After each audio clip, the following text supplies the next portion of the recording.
Cinema ತಿಳಿ ಏನ್ ಮಾಡ್ಲವಾ? ಹಬ್ಬ ಇದ್ಯಾ? ಏನ್ ಮಾಡ್ಬೇಕು? ಯಾವ ತಿಂಡಿ ಮಾಡ್ಲಿ? ಯಾವ ಪೊಂಗಲ್ ಮಾಡ್ಬೇಕು? ಏನಮ್ಮ ಜೋರಾಗಿಡು. ಸ್ವೀಟು ಖಾರ ಪೊಂಗಲ್ ಮಾಡ್ಲಾ? ಇವತ್ತು ಯಾವ ಹಬ್ಬ ಬಂಗಾರ? ಏನಮ್ಮ ಸಂಕ್ರಾಂತಿನಾ? ಇವತ್ತು ಸಂಕ್ರಾಂತಿ ಹಬ್ಬನಾ? ಅಮ್ಮ ಎಲ್ರಿಗೂ ಹ್ಯಾಪಿ ಸಂಕ್ರಾಂತಿ ಅನ್ನೋ.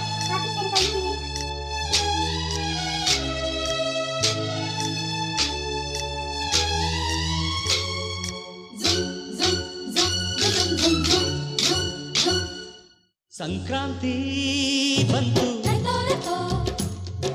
ಮನಸ್ಸಲ್ಲಿ ಮನಸ್ಸು ಎಳ್ಳು ಬೆಲ್ಲ ತೀರಾಯಿತು ಕೊಟ್ಟು ತಗೋ ಮಾತಾಯಿತು ಮುತ್ತಾಯಿತು ಮೊತ್ತಾಯಿತು